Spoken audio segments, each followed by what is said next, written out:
L'objectif dans cette séance est de déterminer les caractéristiques de la force magnétique de Lorentz. Pour mettre en évidence la force de Lorentz, nous allons observer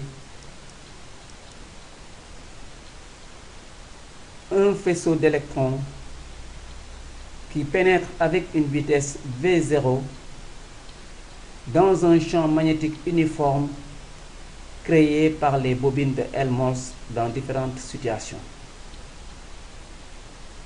Nous précisons que le système étudié est un électron du faisceau. Qu'observons-nous lorsque le vecteur vitesse d'entrée du faisceau est parallèle au vecteur champ magnétique B?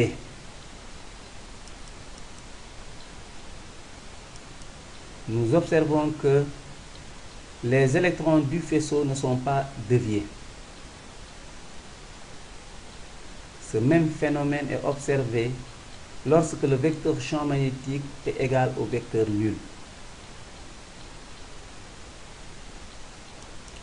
Qu'observons-nous dans le cas où le vecteur vitesse d'entrée est perpendiculaire au vecteur champ magnétique B?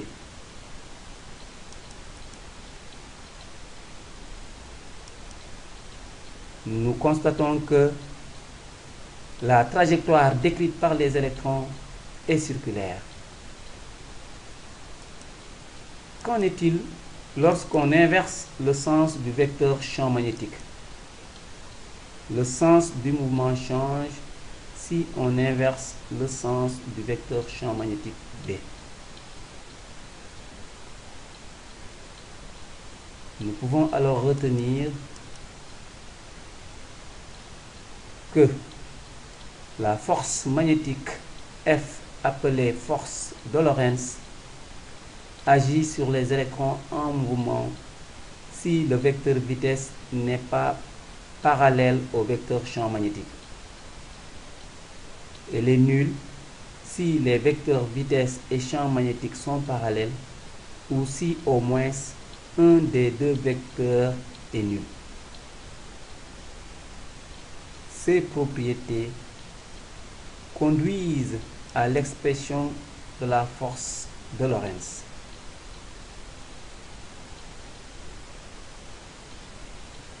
La loi de Lorentz: une particule de charge électrique Q se déplaçant à la vitesse V en un point où le vecteur champ magnétique est B subit une force magnétique dite force de Lorentz qui s'écrit F égale QV vectoriel B. Cet opérateur se lit vectoriel.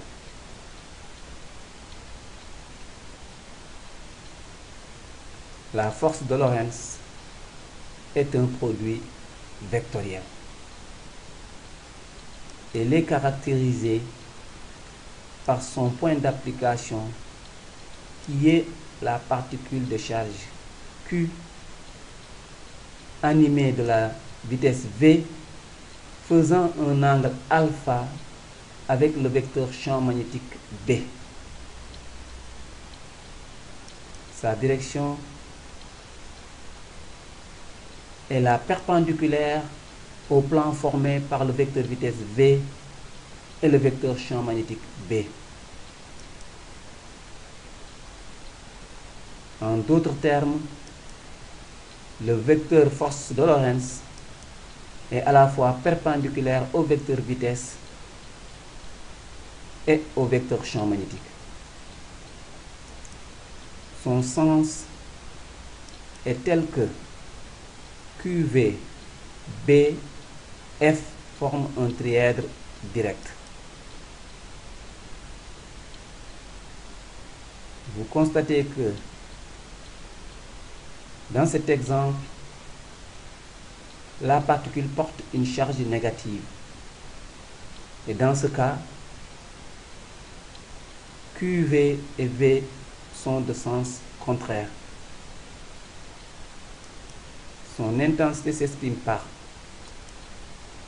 F égale valeur absolue de Q fois la norme du vecteur vitesse V fois l'intensité du champ magnétique fois le sinus de l'angle alpha. Alpha compris entre 0 et pi.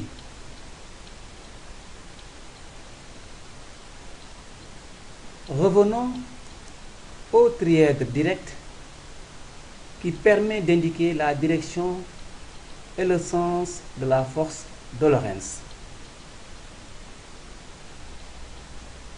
F égale à QV vectoriel B implique que QV, B et F forment un trièdre direct.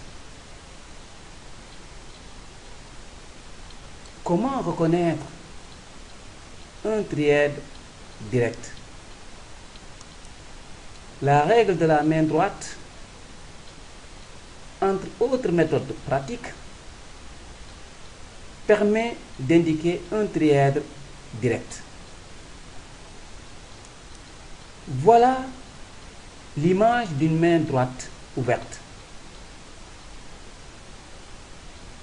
La main droite ouverte est placée telle que le vecteur QV, qui est le premier vecteur du trièdre direct, traverse la main droite ouverte du poignet à l'extrémité des doigts. La paume est orientée dans le sens du vecteur champ magnétique B, qui est le deuxième vecteur du trièdre direct. Le pouce écarté des autres doigts et restant dans le plan de la main indique la direction et le sens du vecteur force de Lorentz. La force de Lorentz est le troisième vecteur du trièdre direct. Arrêtons-nous là un peu, car dans certains exercices, la direction et le sens du vecteur champ magnétique est demandé pour F et QV connus. Dans d'autres exercices, c'est la direction et le sens du vecteur vitesse qui est demandé pour F et B connus.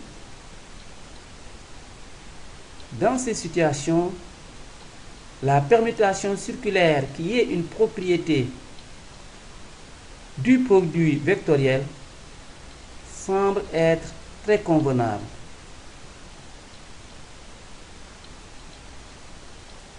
Nous avons utilisé le trièdre direct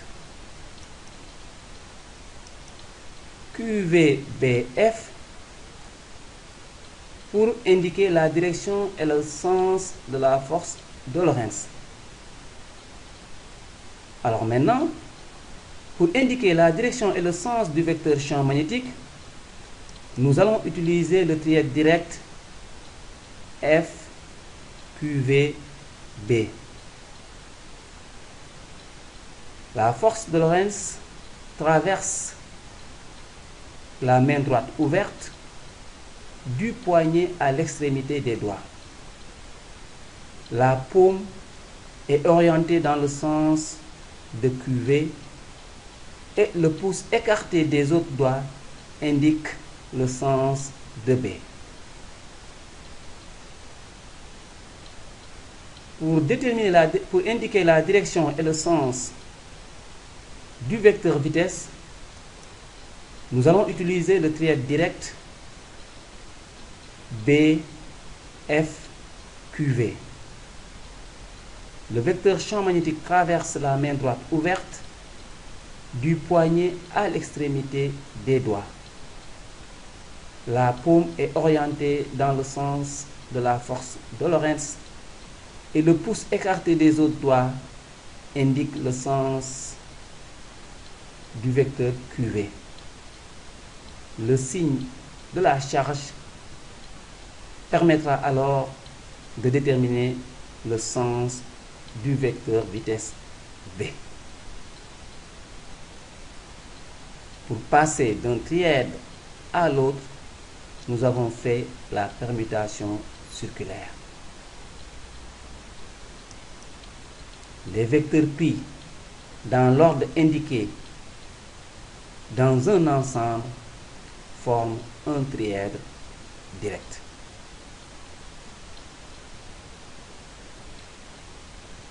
L'utilisation des caractéristiques de la force magnétique de Lorentz permettra d'étudier le mouvement d'une particule chargée dans le champ magnétique uniforme dans la suite de cette séance.